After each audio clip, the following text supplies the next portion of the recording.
마가복음 5장의 말씀, 마가복음 5장 25절에서 34절까지 말씀 좀 길죠?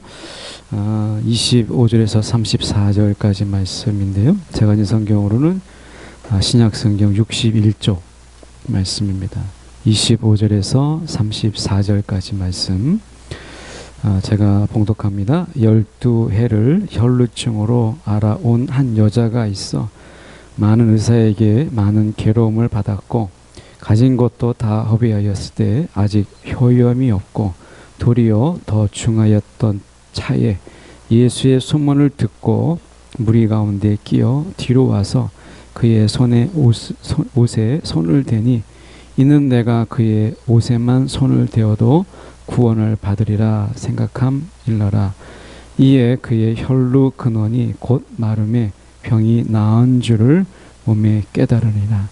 예수께서 그 능력이 자기에게서 나간 줄을 곧 스스로 아시고 무리 가운데서 돌이켜 말씀하시되 누가 내 옷에 손을 대었느냐 하시니 제자들이 여짜오되 무리가 애워싸 미는 것을 보시며 누가 내게 손을 대었느냐 물으시나이까 하되 예수께서 이 일 행한 여자를 보려고 둘러보시니 여자가 자기에게 이루어진 일을 알고 두려워하여 떨며 와서 그 앞에 엎드려 모든 사실을 여쭈니 예수께서 이르시되 딸아 내 믿음이 너를 구원하였으니 평안히 가라 내 병에서 놓여 건강할지어다. 아멘. 이 말씀 가지고 최소한의 노력, 최고의 효험이라고 하는 제목으로 함께 말씀을 나누길 원합니다. 오늘 이 여인이 앓고 있는 혈루증이라고 하는 부분은 영어로 보면 좀 우리가 이해하기 쉬운데 일종의 한 달 내내 하혈을 하는 이런 병을 혈루증이라. 그래서 우리가 이 혈루증을 영어로 이야기할 때 constant bleeding이라고 해서 계속해서 피가 흐르는, 이렇게 이제 영어 성경에서는 번역하고 있어요. constant는 계속되는 거잖아요. 그 bleeding이 이제 피 흘림이 계속된다. 그래서 이제 혈루증이라고 하는데 한 달 내내 피가 계속해서 하혈하는데 이 병을 12해를 앓았다 이렇게 얘기해요. 학자들에 의하면 고대 유대인들이 평균 수명이 40세예요. 굉장히 짧죠. 우리가 성경에 막 몇백 세까지 살았던 사람들을 생각하면 정말 짧은 거예요. 아프리카의 남수단을 가보니까 평균 수명이 50세가 안 되더라고요. 47점 몇 세예요. 그러니까 전쟁과 기근과 또 에이즈 이런 것들로 인해서 50세 넘는 사람을 찾기가 정말 어려워요. 그래서 이 남수단의 평균 수명이, 기대 수명이 47점 몇 세였어요. 근데 대부분의 경우가 이때 나이가 평균 수명이 40세 이렇게 얘기하는 것은 전쟁과 또 노동과 핍박과 이런 것들이 정말 많다 보니까 40세인데 혈루증 아이는 우리가 보통 이제 성인의 나이를 이야기할 때 우리는 이제 19세로 보죠. 근데 당시에 우리가 나이로 본다면 우리가 예수님이 12살 이때 성전에 올라가셨으니까 성인의 나이는 우리가 좀 다르긴 하겠죠. 그런데 대략 잡아서 우리가 이 이삭이 아버지가 끈을 묶었을 때 묶인 나이를 18에서 19살로 본다면 12년을 알았다면 우리가 성인이 되어서 살 수 있는 나이의 절반 이상을 20세 이상으로 본다면 18세 이상으로 본다고 해도 성인의 나이로 보낼 수 있는 나이의 절반을 병으로 보낸 거예요. 그러니까 굉장히 불행한 여인이죠. 그러니까 평균 수명도 짧은데 병이 있어요. 그러니까 고쳐보려고 하겠죠.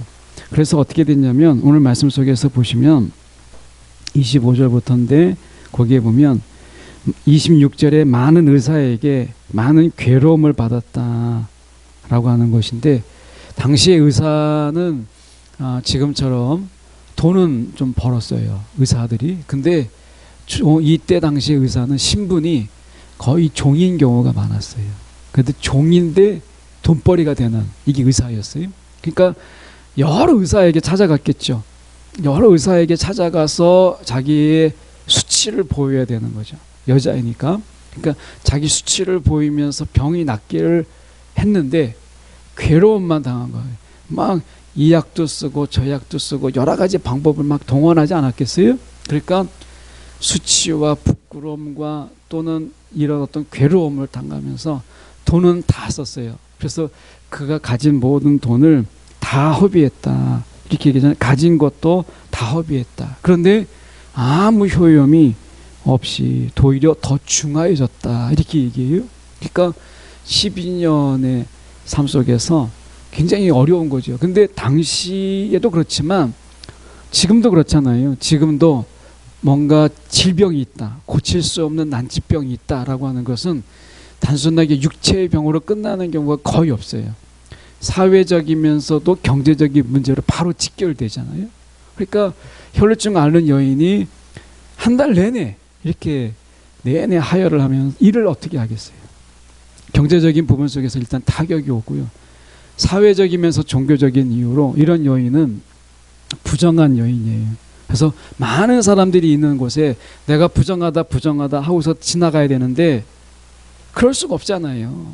그걸 어떻게 내가 자기가 부정하다 이렇게 말하겠어요. 그러니까 숫자 갈 수가 없는 거죠. 그러니까 사회적 활동이 일단 제한되고요. 그리고 이 여인은 이미 그 자체가 부정한 거예요. 부정한. 왜냐하면 하혈을 하고 있으니까. 그래서 누구도 그녀를 만지면 안 되고 그녀도 누군가를 만져서는 안 돼요. 왜? 누군가가 그녀에게 손을 대는 것은 부정해지는 것이고 그녀가 누군가를 만진다는 것은 그 사람을 부정케 하는 것이기 때문에 결국에는 이 여인은 누구도 만져서도 안 되고 누구도 이 사람을 만져서는 안 되는 거예요. 그러니까 사람이 있는 곳에는 이 사람이 가면 안 돼요. 그러니까 사회적으로 고립이 되죠. 경제적으로 얼마나 어렵겠어요. 돈은 벌이가 없지만 자기가 낫기 위해서 돈을 써야 되니까 가진 것을 다 낭비했다고 이야기하잖아요. 당시에는 의료보험 제도가 없으니까 어떻게 보면 우리가 이런 난치병 같은 경우 돈이 정말 많이 들지 않겠어요? 상대적으로 비교할 때. 그러니까 가진 것을 다 낭비한 거예요. 종교적으로, 사회적으로, 경제적으로 완전히 고립되어 있는 이런 상태의 여인이 12년을 살아간다 생각해 보세요. 제가 당뇨로 지금 15년, 16년 차 이제 들어가는데 당뇨만 앓고 있어도 마음대로 가서 뭐 이렇게 먹고 마시는 게 좀 제약되는 게 좀 있는데 생각해 보세요. 이분이 12년 동안이나 그랬다. 목사님 중에서 한 분이 어떤 목사님이 위장에 큰 병이 있었어요. 그래서 이분은 한번 이렇게 다시 말해 이제 씹을 때 밥을 씹을 때 이분은 500번을 씹었어요. 500번. 여러분 500번 씹는 거 있어요? 그냥 몇 번 씹다가 그냥 후룩 삼키잖아요. 그러니까 500번을 못 삼키거든요. 500번을 못 씹어요. 이분은 밥을 먹을 때 2시간이 걸려요. 200번을 씹어야 되니까 500번, 많으면 500번, 적으면 200번을 씹는 거예요. 그러니까 2시간 이상 걸려요. 그래서 약속이라는 것을 못해요. 밖에 나가서 사 먹으면 자리를 비껴줘야 되는데 2시간 동안이나 프랑스도 아니고 2시간 동안이나 밥 먹을 수가 없잖아요. 우리나라에서. 자리를 눈치껏 비껴줘야죠. 그러니까 약속은 꼭 밤 이후에, 식사 이후에. 그래서 밥은 집에서 먹고 이렇게 하니까 밥을 먹을 때 입 안에서 완전히 죽이 아니라 물이 될 때까지 그리고 나서 삼키는 거예요. 그러니까 위에 부담이 없는 거예요. 그러니까 우리가 위에 부담이 돼도 사람을 만나는 데 이렇게 어려운데 혈루증 앓는 여인이다. 이것은 정말 어려운 이야기예요. 이 여인이 우리가 말씀에서 보니까 이렇게 이야기하잖아요. 지금 보면 26절만 봐도 아무 효험이 없고 도리어 더 중하해졌더라 이렇게 이야기해요. 그러니까 더 당시에 이 여성이니까 더 어려운 부분이 있죠. 그리고 27절에 보니까 이렇게 돼 있어요. 예수의 소문을 들어요. 예수의 소문을 듣고 그리고 그가 무리 가운데 끼어서는 안 되잖아요. 이것은 부정한 여인이니까 무리 가운데 끼어서 와서 그의 옷에 손을 대었다. 그의 옷에 손을 대었다. 예수의 옷에 손을 대었다라고 하는 거죠. 이것은 어떤 중대한 문제가 있냐면 이 부정한 여인이 누군가에게 손을 댔다라고 하는 것은 예수를 부정케 만드는 거예요. 그러니까 예수를 부정케 만드는 거죠.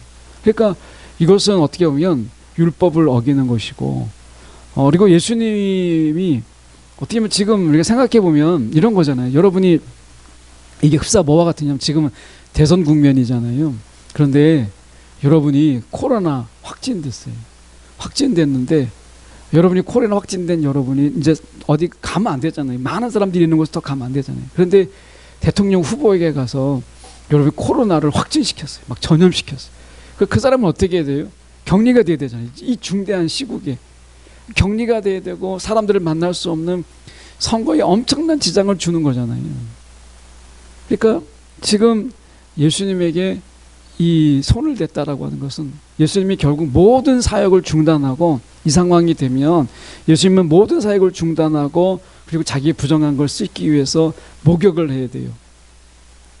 그래야 부정함을 씻는 거예요. 그러니까 이 사역은 이제 이 순간부터 다 중단되는 거예요. 그리고 예수님은 이제 집에 가서 씻어야 돼. 제자들도 거기 있는 사람들 다 이런 엄청난 일인 거예요. 그러니까 민폐죠.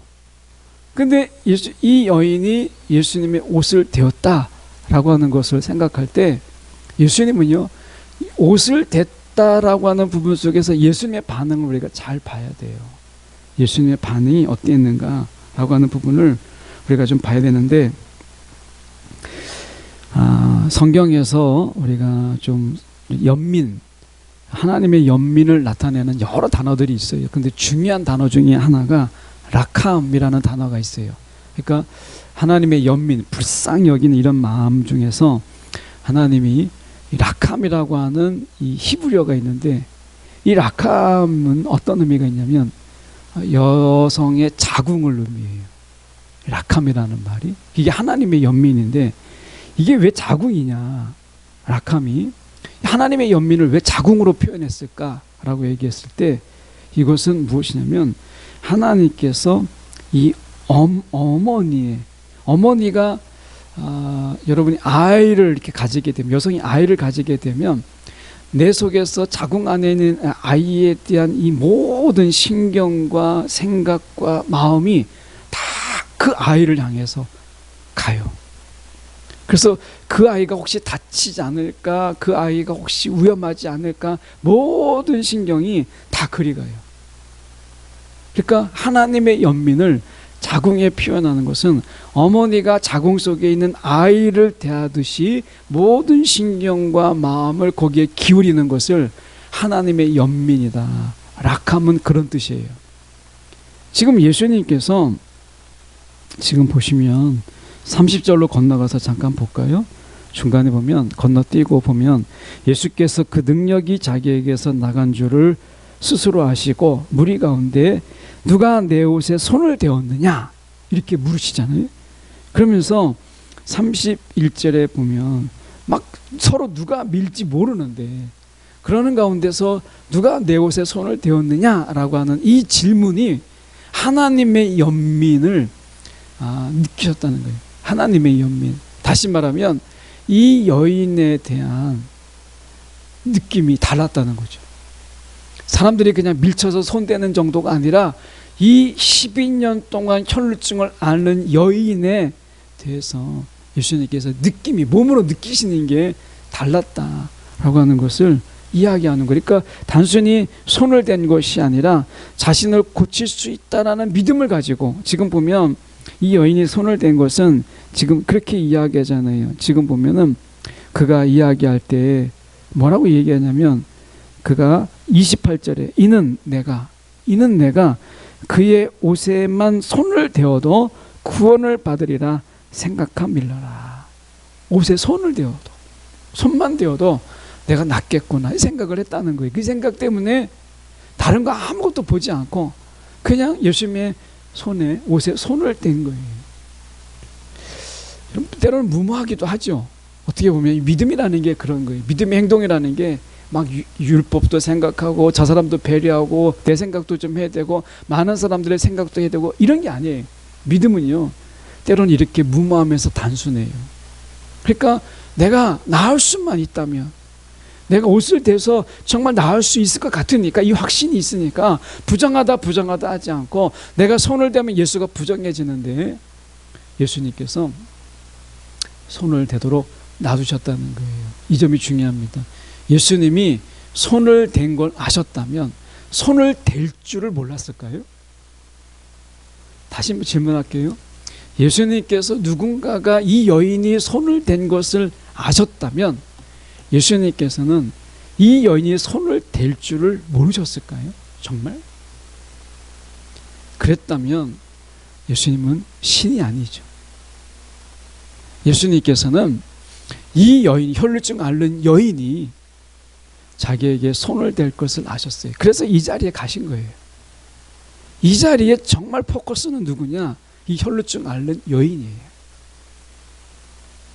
그래서 예수님께서는 우리가 좀 더 확대해서 보면 예수님은 자기가 부정해지더라도 한 여인이 낫기를 원하셨다는 거예요. 그래서 그 여인이 자기에게 손을 대는 것을 그냥 허용하신 거예요. 그러니까 예수님께서 어떤 분이시냐? 자기가 부정해지더라도 기꺼이 자신에게 손을 대도록 내어주시는 분이시다 라고 하는 거예요. 그러니까 자기가 좀 망가지더라도, 이게 하나님의 연민이라는 거예요. 연민. 여러분, 우리가 자궁 속에 아이가 있으면 모든 영양소를요 아이가 다 가져갑니다. 예. 그래서 철분제를 먹어요, 엄마가. 왜 그러냐면 다 빼앗겨요, 영양제가. 그러니까 막 빈혈이 있으니까, 임신성 빈혈이 있으니까 철분제를 먹고 영양을 보충해야 돼. 아이가 다 가져가거든.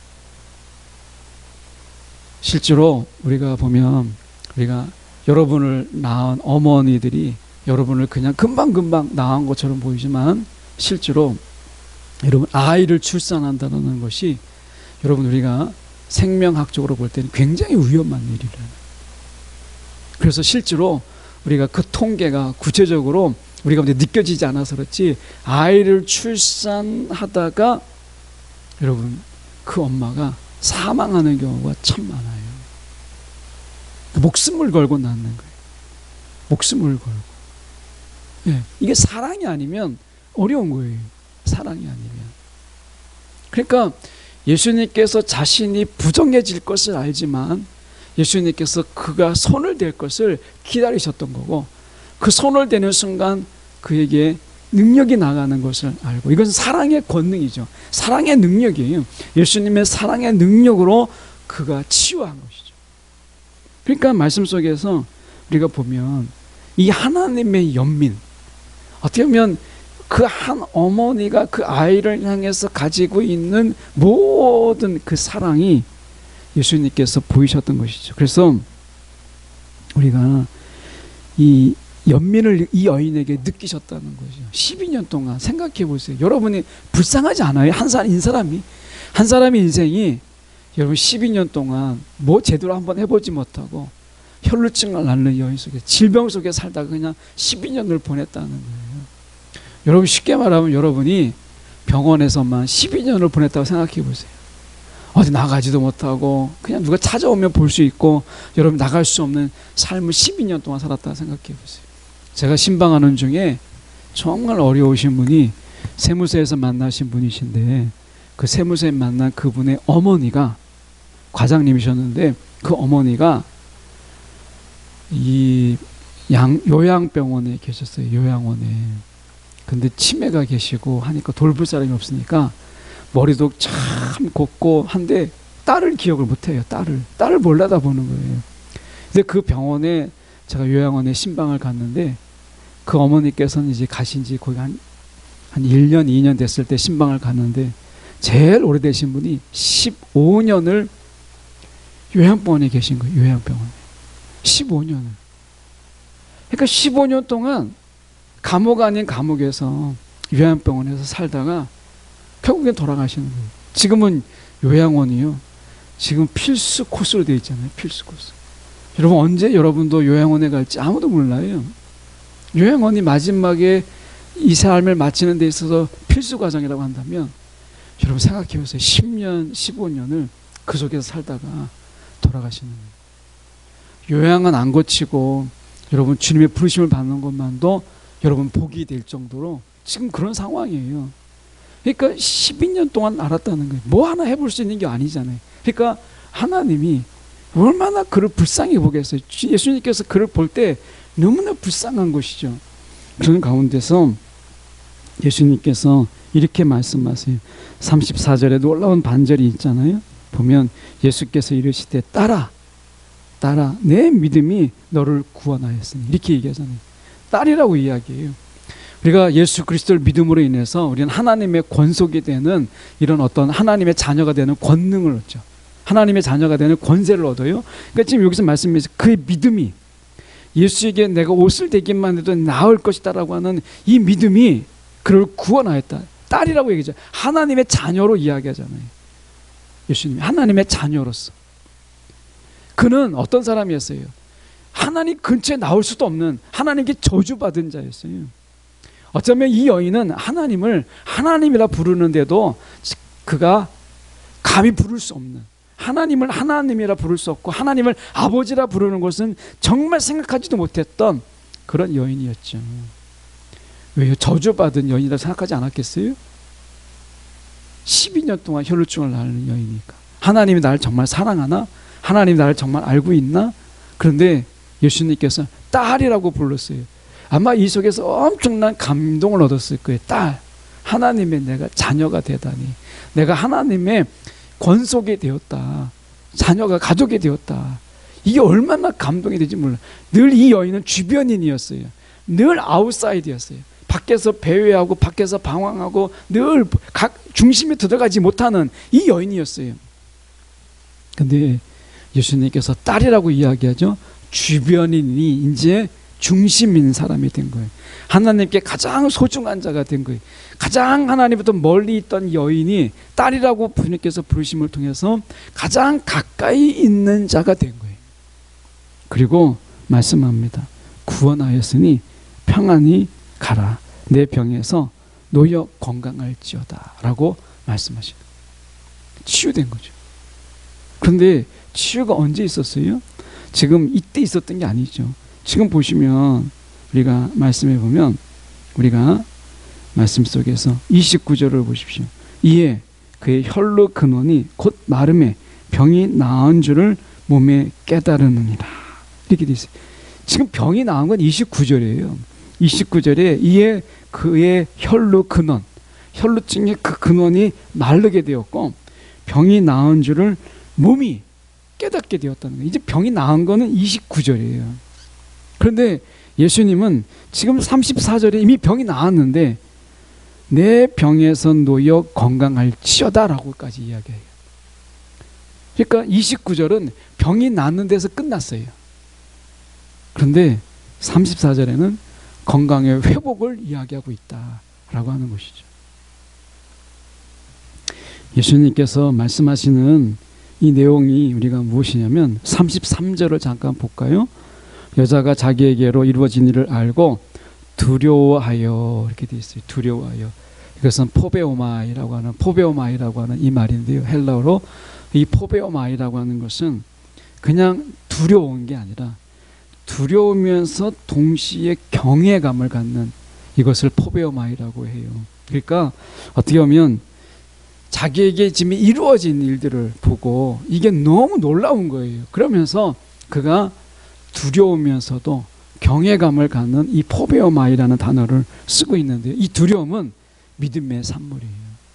하나님 믿음의 선물로 주신 것이다 라고 하는 것입니다. 여러분, 우리가 생각해 볼 때 제 제목이 무엇이냐면 최소한의 노력과 최고의 효용이라고 이야기했어요. 여러분, 여인이 한 것 중에 여러분 이 병을 낫기 위해서 얼마나 몸부림을 쳤겠어요. 그런데 이 여인이 한 것 중에 가장 작은 것, 그 옷에다가 손을 댄 거죠. 이보다 더한 일도 하지 않았겠어요? 그런데 어떤 것도 병이 낫지 않았어요. 근데 이 여인은 예수님에게 옷을 대는 손에, 예수님의 옷에 손을 대는 순간 이 여인은 근원인적으로 나섰어요. 근원적으로. 왜냐하면 지금 혈루의 근원이 되는 부분이 말랐다고 하니까 근원적인 치유죠. 그냥 잠깐 멈춤이 아니라 근원적인 치유가 있었다는 거예요. 그 최고의 효험이죠. 신앙은 바로 그런 거예요. 신앙은. 여러분, 우리가 하나님께 기도하잖아요. 여러분, 이거 기도는 우리가 살면서 정말 최소한의 노력이에요. 근데 그 기도의 응답은요, 이 세상에 어떤 것도 우리가 갚을 수 없는 엄청난 것이에요. 이게 하나님의 연민, 하나님의 사랑이라. 하나님의 사랑이 있기 때문에 이런 최소의 노력 속에서 최고의 효험을 거두는 거예요.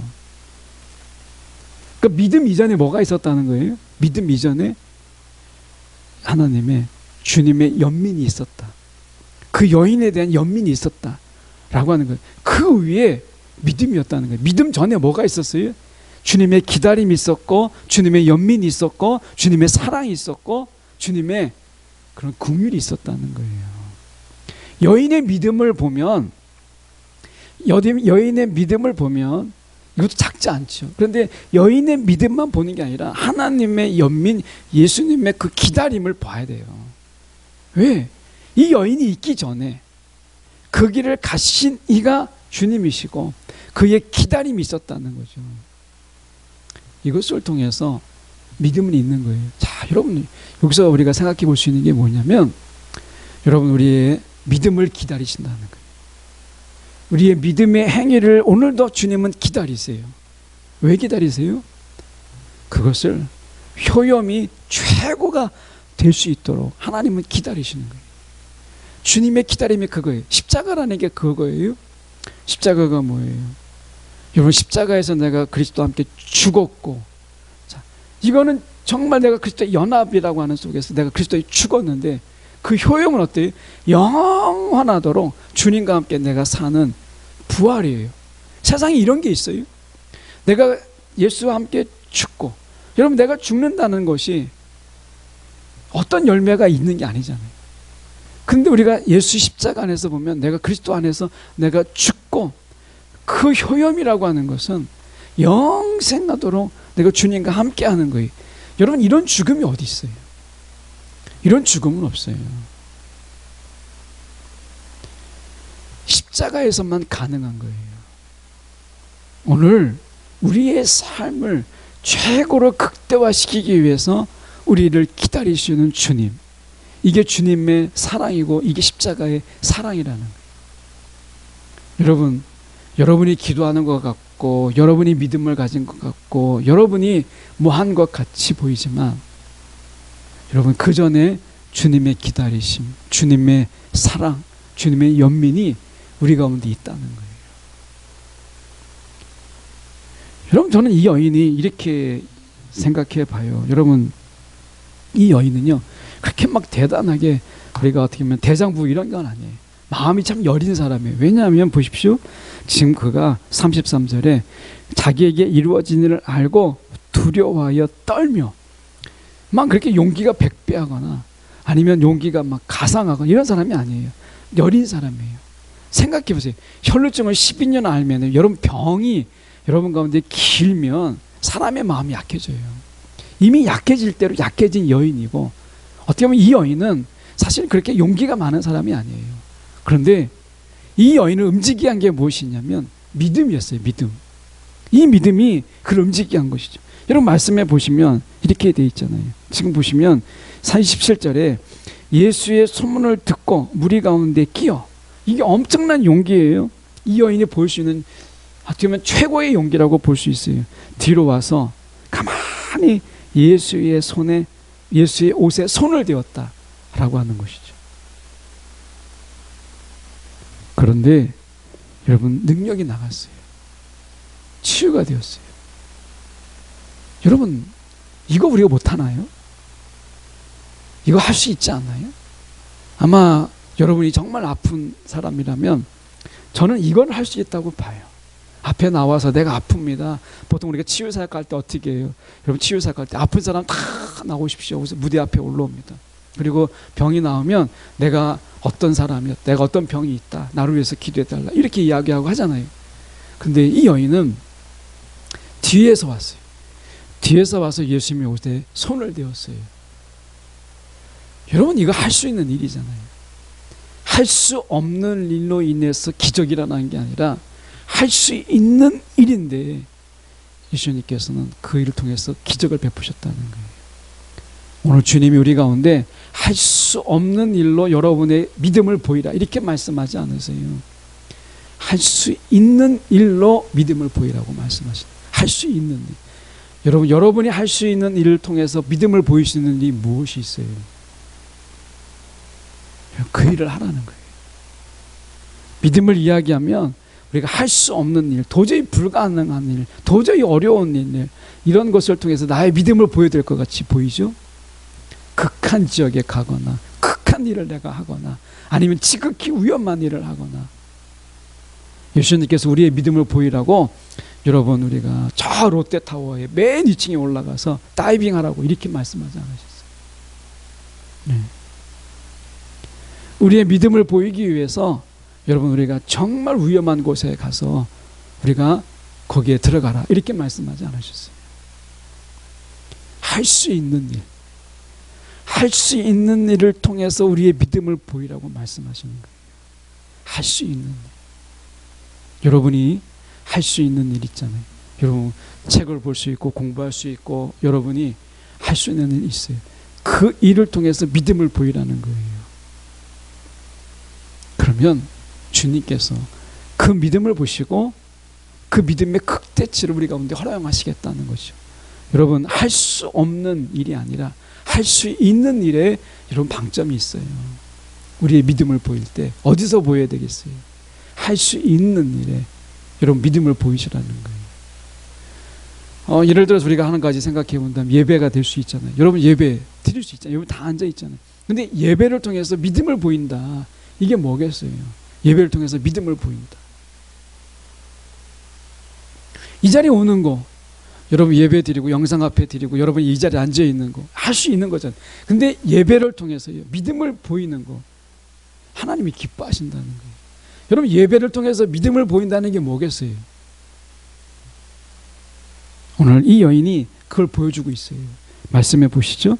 그게 우리가 보면 이렇게 말씀합니다. 29절에 우리가 29절인데 저희가 30절을 잠깐 보시죠. 자, 함께 같이 읽어보겠습니다. 시작. 예수께서 그 능력이 자기에게서 나간 줄을 곧 스스로 아시고 무리 가운데서 돌이켜 말씀하시되 누가 내 옷에 손을 대었느냐 하시니, 이렇게 되죠. 누가 내게 내 옷에 손을 대었느냐 이렇게 얘기하셨어요. 많은 사람들이 손을 댔다고 이야기합니다. 31절에 보십시오. 제자들이 여짜오되 무리가 애워싸 미는 것을 보시며, 이렇게 돼 있어요. 많은 사람들이 우리가 예수님 옷을 손을 댔어요. 자, 믿음 없이 모든 사람들이 손을 댔어요. 근데 믿음이 없이 손을 댔어요. 근데 이 여인은 믿음이 있는 상황에서 손을 댔어요. 자, 믿음이 여기서 말하는 믿음은 뭐겠어요? 치유에 대한 간절함이죠. 지금 보시면 나와 있는 게 그거잖아요. 그래서 이 여인이 이렇게 얘기한 거잖아요. 지금 말씀해 보면 우리가 28절에 내가 그의 옷에만 손을 대어도 구원을 받으리라, 이거 있잖아요. 이게 믿음이라는 거예요. 내가 이 자리에 오기만 해도 주님이 나의 고민에 답을 주시리라 라고 하는 기대, 간절함이라는 거예요. 이게 그녀의 믿음이었어요.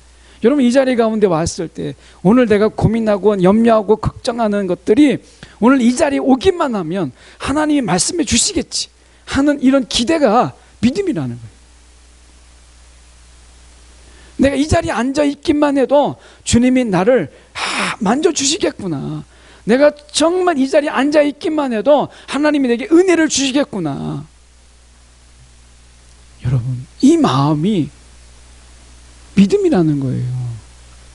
여러분 이 자리에 앉아 있을 때 그런 마음이 있어요. 이 자리에 내가 그냥 앉아 있기만 해도, 내가 졸고 막 눈을 막 뒤집어도 내가 주님 이 자리에 앉아 있기만 해도 하나님이 나에게 말씀해 주시고 내게 은혜를 주시리라. 여러분 이런 간절함, 소망 이런 게 있냐는 거예요. 이게 그녀의 믿음이었다는 거예요. 예수님을 만진 자는 많았지만 여러분, 예수님의 옷을 만지면서 이런 가난한 심정으로 소망을 가진 자는 없었다는 거예요. 역설적으로 이야기하면 내 몸이 너무 피곤하고 내가 어제 잠을 자지 못해서 정말 피곤하지만 그러나 내가 이 자리에 앉아있기만 해도 주님께서 내게 은혜를 주시겠다. 내가 정말 몸은 정말 피곤하고 내가 정말 게으름 부리고 싶지만 내가 이 자리에 있기만 해도 하나님은 내게 은혜를 주실 거야. 내가 그 은혜를 내가 받아야지 해서 온다면 여러분, 그게 믿음이라는 거예요. 할 수 없는 것으로 믿음을 보이지 말고 할 수 있는 일로 믿음을 보이라고 말씀하시죠. 여러분이 무엇을 하고 계세요? 여러분, 혹시 방학 중에 여러분이 하고 싶은 게 있잖아요. 할 수 있는 일에 여러분 믿음을 더하세요. 그 작은 덧붙임이 엄청난 효과를 가져오는 거예요. 엄청난 효용을 가져오는 거예요. 주님께서 연민은 바로 그런 거예요. 오늘 청년에 이렇게 말씀합니다. 여러분, 여러분이 할 수 있는 일에 믿음을 덧붙여라. 내가 이 일만 해도, 내가 이 자리에 있기만 해도 주님이 은혜 주실 것을 바라보라는 거예요. 이런 마음으로 여러분 살라는 거예요. 하나님이 그렇게 응하시겠다는 거예요. 여러분, 밥을 먹는 거 할 수 있는 일이잖아요. 할 수 있는 일. 그런데 밥을 먹을 때 내가 오늘 감사리라. 이거 정말 하나님이 나를 먹게 하신 거구나. 먹을 수 있는 입이 있고 이가, 씹을 수 있는 이가 있고 삼킬 수 있는 위가 있다라는 거. 너무 당연하지만 내가 오늘 감사리라. 내가 이 감사만 해도, 내가 밥만 먹어도 하나님이 내게 이전보다 더한 체력을 주시겠지 하는 소망이 있다면 하나님이 그 응답하시겠다는 거예요. 할 수 있는 일에 믿음을 얹으세요.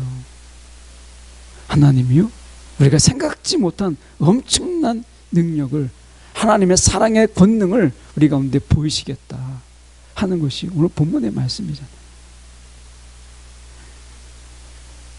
이렇게 보니까 막 눈을 막 뒤집고 안 졸려고 엄청 애쓰는. 근데 여러분 왜 오셨어요? 오늘 내가 조를 알지만 이 자리에 와 있기만 해도 하나님이 뭔가 하나를 내게 은혜 주시지 않을까, 이런 마음으로 오신 거잖아요. 하나님 정말 여러분에게 은혜 주시지 않아요? 오늘 말씀을 맺기를 원하는 것은 여러분이 할 수 있는 일에 믿음을 덧붙여라. 그러면 여러분, 하나님은요, 그의 우리가 상상할 수 없는 효용을 우리 가운데 주세요.